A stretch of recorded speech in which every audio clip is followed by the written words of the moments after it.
अमेरिकार दादागिरी विरुद्ध विश्ववासी एक हुआ। अमेरिकार दादागिरी विरुद्ध विश्ववासी एक हुआ। गाजापति उपरे नरसंहार बंद करो, शिशु मानव हत्या करने बंद करो। वामपंथी ऐक्य जिंदाबाद, वामपंथी ऐक्य जिंदाबाद।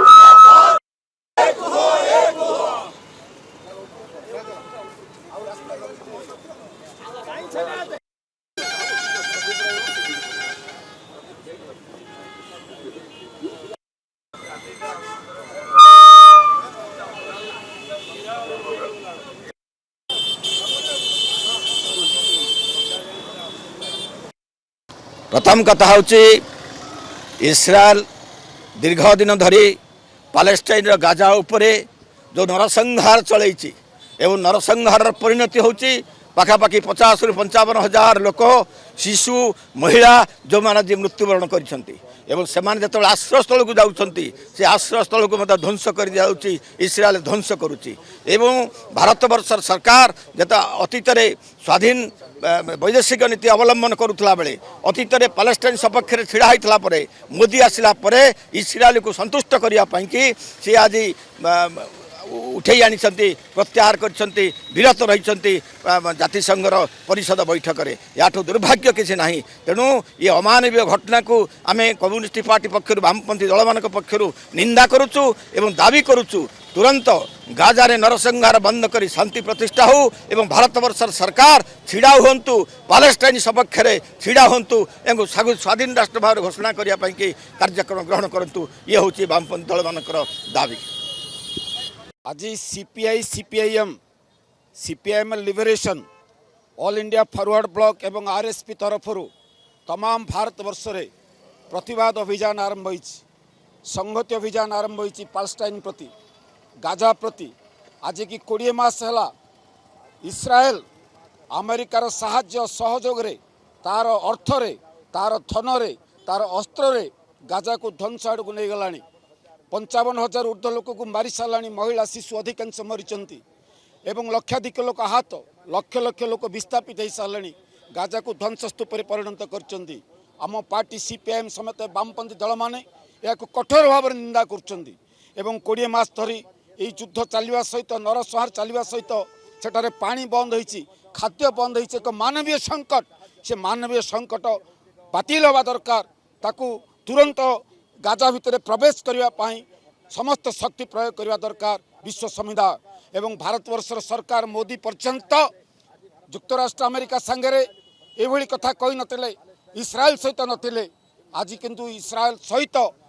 वर्तमान सरकार मोदी सरकार रही भारतर स्वाधीन वैदेशिक नीतिर अवस्थान होची पालेस्टाइन सहित रही पालेस्टाइन स्वतंत्र राष्ट्र पे आमर दाबी राष्ट्रसंघ दाबी की अतीत भारत समर्थन करिछि वामपंथी दल माने दाबी कर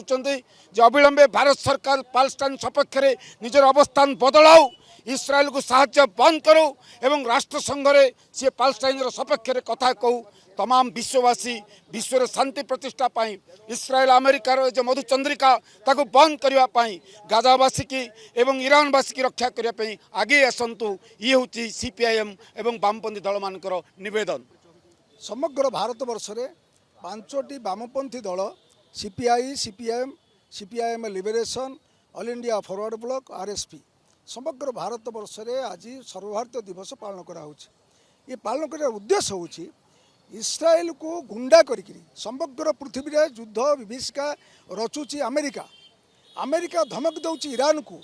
जे ईरान तुम्हें आस आणविक अस्त्र तुम्हें जो अस्त्र अधिकारी होगा चाहूच ताकू बंद कर अरे उल्टा कथा तुम्हें आणविक अस्त्र अधिकारी इस्राएल अधिकारी जदि ईरान होला कौन दुनिया प्रलय होगा किंतु से जोगे तार ऊपर आक्रमण करुच्ची एवं आक्रमण करी से बाध्य करुच्ची तुम्हें शांति चुक्ति की आसो। आज भारत वर्ष रे आमे चाहूँ गाजा स्ट्रिप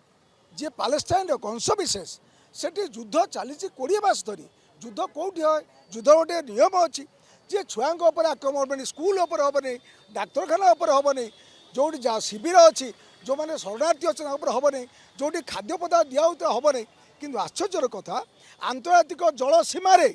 जो भलेंटियर मैंने जाइछन अरेस्ट करुच्ची इस्राएल कई किसी कहूना मोदी चुप रही मोदी मन की बात बहुत बढ़िया कथा कहते मोदी बर्तमान जाकि विदेश गस्तर अच्छा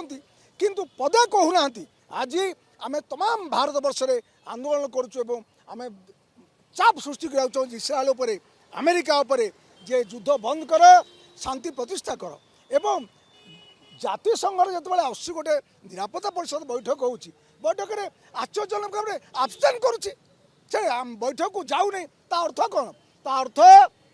तुम इस्राएल जो आक्रमण करुच्ची करू अमेरिका जहाँ करुच्ची करू अमेरिकार जो सामरिक नीति ता सहित आम आम भारत वर्ष अच्छी यहाँ भारत वर्ष लोक चाहूना भारत सर वैदेशिक नीति नुह भारत वर्ष वैदेशिक नीति हूँ